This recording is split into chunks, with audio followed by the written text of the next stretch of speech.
today's video, we're going to be sipping on some coffee, even though it is currently 5:30 p.m. I've been waiting like over 2 hours to record this, and my coffee's just been sitting here this whole time. But yeah, we're gonna be sipping on some coffee and talking about movies. I feel like a lot of you guys really enjoy movies, and we've had conversations about them in the comments in the past. So I thought this would be a good opportunity to explain my top 10 list of movies, and then open up the discussion to you guys, and have you disagree or agree with my list, as well as give your own opinions in the comments below. So if that sounds good to you, please be sure to sit back, relax, grab a snack. Feel free to play this in the background while you study, game, sleep, or whatever you enjoy doing while listening to ASMR. Alright, let's get into it. So my coffee has been in this Yeti the whole time, so you might be able to see it's still steaming hot. But I generally like to drink my coffee black early in the day because I like to fast in the morning. But since it's almost 5:30 now and I've already eaten, we can throw some. There's a small bug in here, it's annoying. Alright, let's give it a quick pour.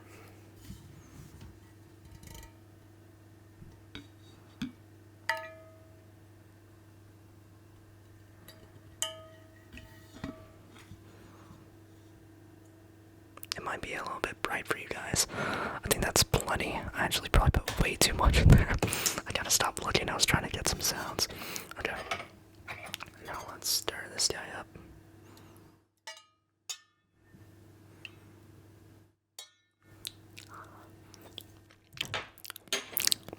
Yeah, I probably put too much in there, but let's see if I can show you without spilling it.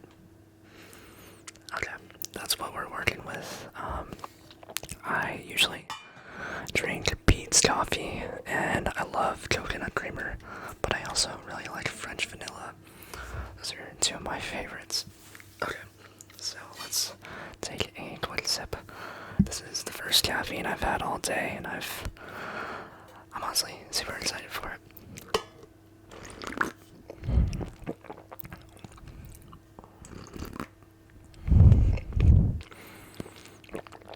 Oh yeah.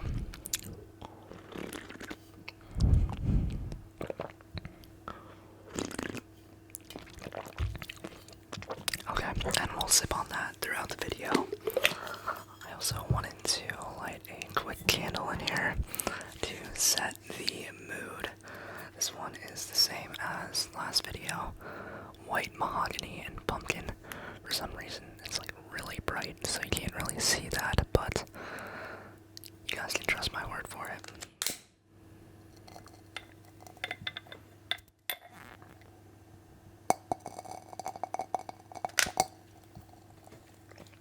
Oh, that just like crackled into my eyeball. Okay.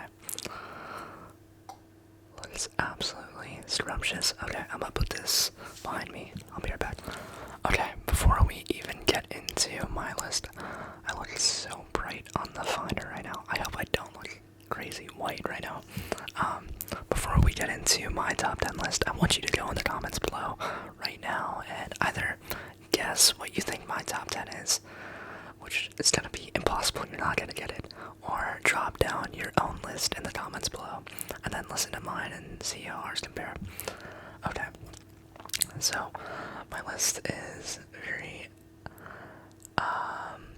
very basic. I feel like a lot of these movies would probably end up in a lot of other people's top 10s, but I think that's both like a good thing and like a generic thing to do. But at number 10, we have Spider-Man Far From Home. At least I'm pretty sure it's called Far From Home. It's whichever the newest Spider-Man was. That wasn't the animated one, even though the animated one was amazing and could have even taken the spot of this movie. But the reason I even have this on my list is because I wanted to have a Marvel movie on here, and I'm a huge Marvel fan. I grew up watching, all the Iron Mans. I even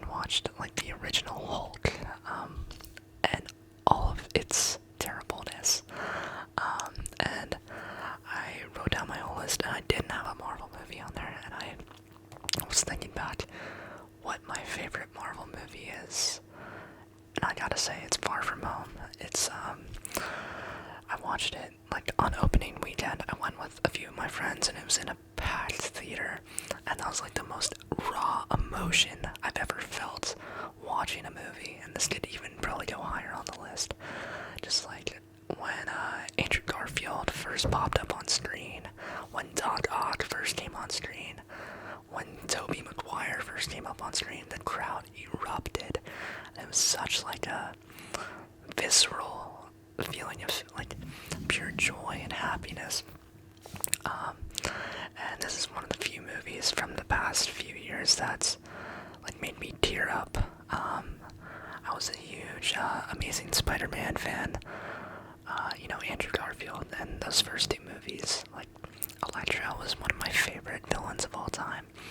And when they recreated the scene where, spoilers, where Zendaya was falling down from the clock, like emulating the scene where, what's her name? Gwen Stacy. I was gonna say Emma Stone.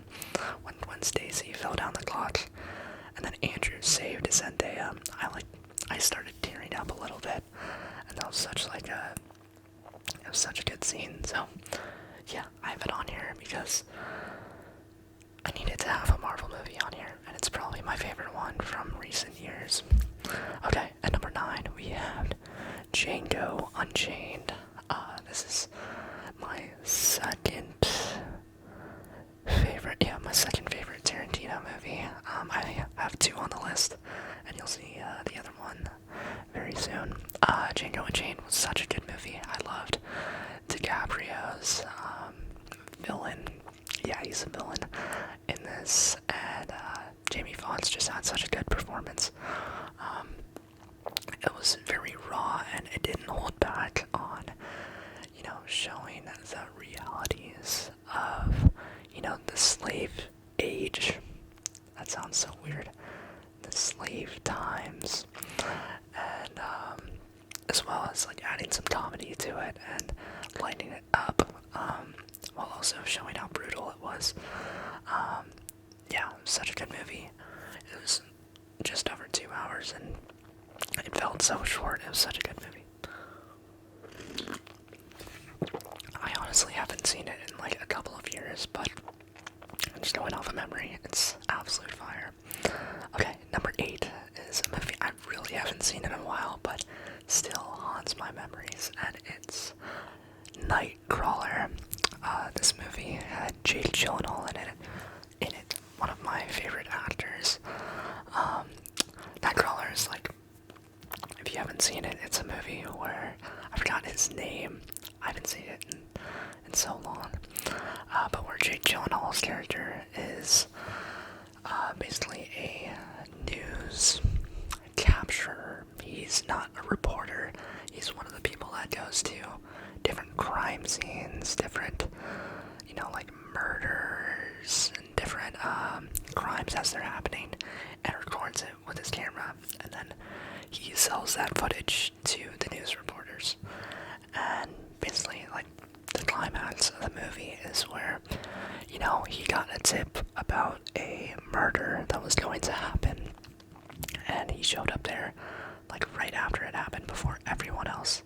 And if I can remember it correctly, I think he had the choice to save someone's life. No, he sent his like, underworker in to help, and he ended up getting shot. I don't know, these are spoilers, and they're probably not even real spoilers because it's been so long, but just the emotion that I had from watching this movie when I had to have been like 14 years old when this movie came out. I watched it in theaters with my mom. Shout out to you, Mom, for letting me watch it when I was so young. It was just such a good movie, and I still remember it to this day. Okay, number 7 is a movie that I've seen very recently. It is American Psycho. Yeah, Patrick Bateman. This movie is like flooded popular culture recently, and everybody talks about it.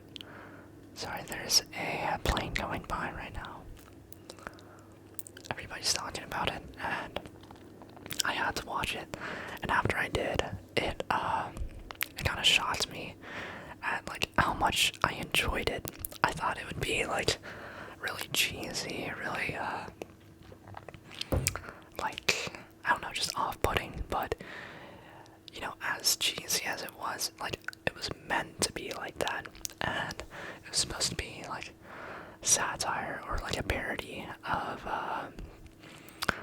you know how materialistic Wall Street is and all the different investment bankers and all of them are, and I really enjoyed it. And the twist at the end where the director kind of left it ambiguous whether or not the events actually happened made the movie so good. Yeah, I really enjoyed it. I'm gonna purchase some of the Patrick Bateman Funko Pops here soon so I can get them. Okay, number 6, we have, after I take a sip of coffee,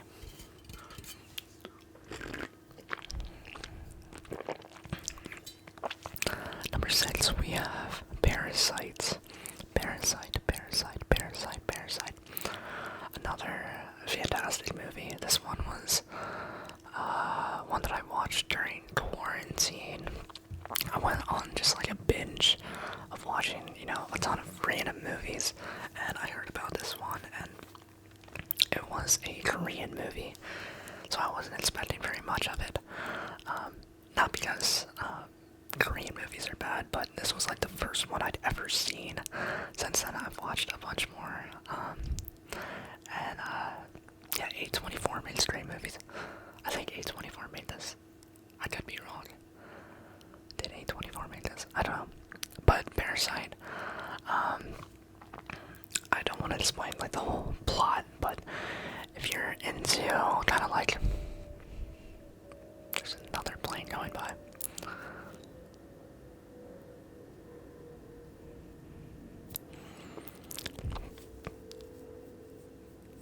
I don't want to explain the whole plot, but yeah, I just really enjoyed it. There's almost like two halves to the movie. Like the first half is the build up, and then the second half is where everything just explodes and goes crazy. I really enjoyed it.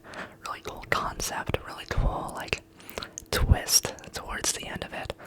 And I think the ending was perfect for how the entire movie was built up. Number 4, we have Inception.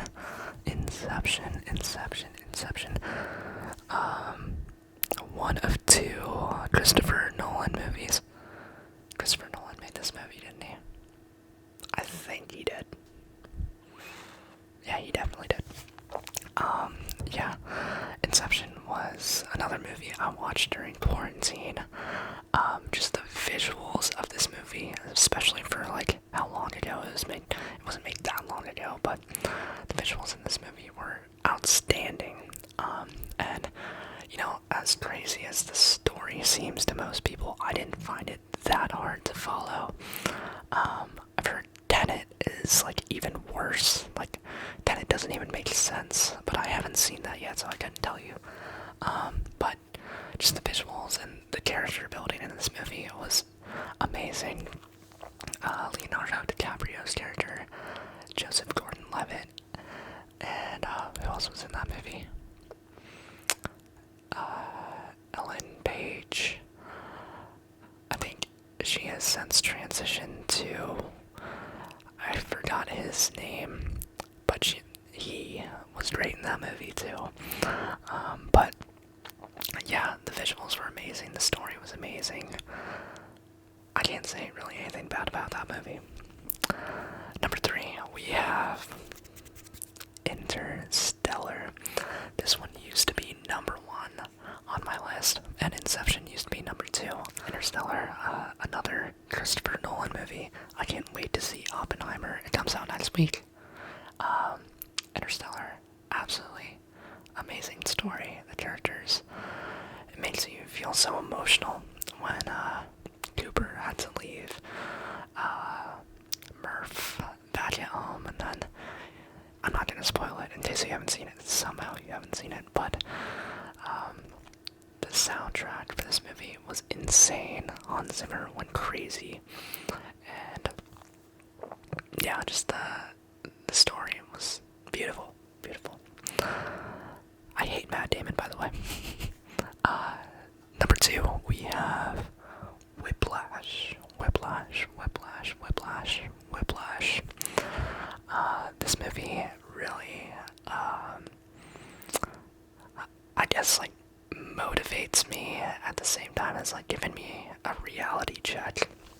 It's a story about, just an average kid who's a drummer who is noticed by J.K. Simmons, who is, in this movie, a instructor for a very prestigious jazz band. They're not a band, they're, what are they called?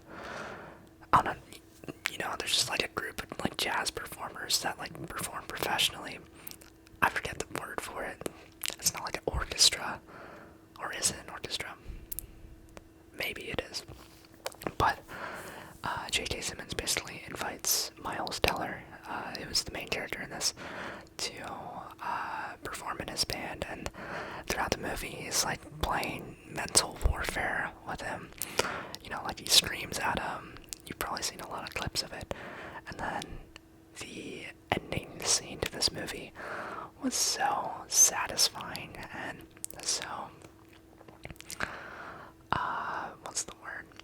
Whenever I'm on camera, I can't think of the words. So disheartening.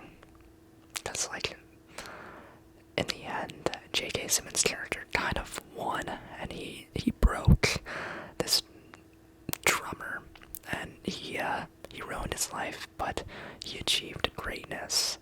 So, like, they both won in the end, but they both lost at the end. It's such a great ending. Yeah, absolutely love that movie. I'd probably rate it like a 9.5 out of 10. Other people wouldn't agree with me, but I just love the movie. I feel like I've said that for every single one of these, but I mean, it makes sense. It's a top 10 list. And for number 1, let's get a drum roll going.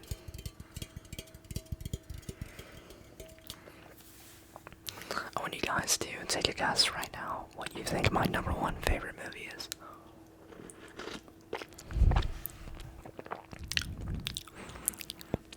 I'll give you a hint. It has Brad Pitt in it.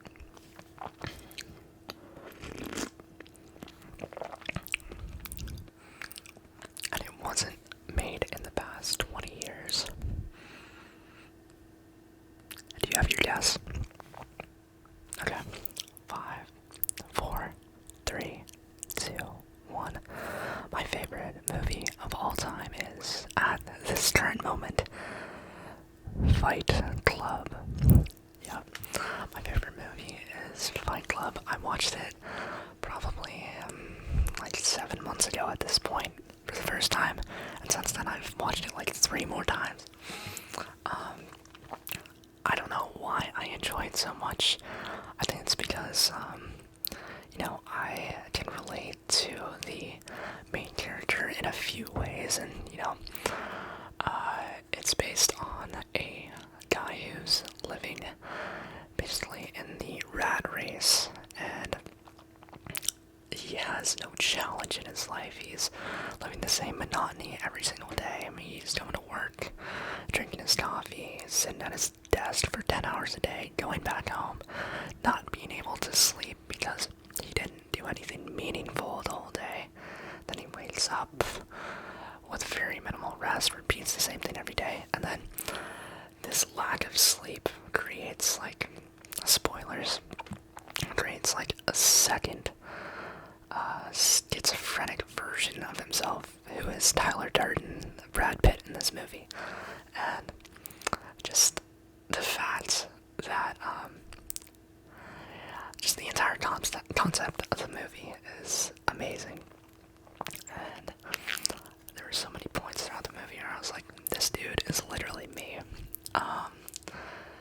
Yeah, I don't know. I can't say how much I thoroughly enjoyed this movie. It's beautiful. It's not the greatest, like, cinematography or like how it's written. It's just such a cool concept, and it's so unique.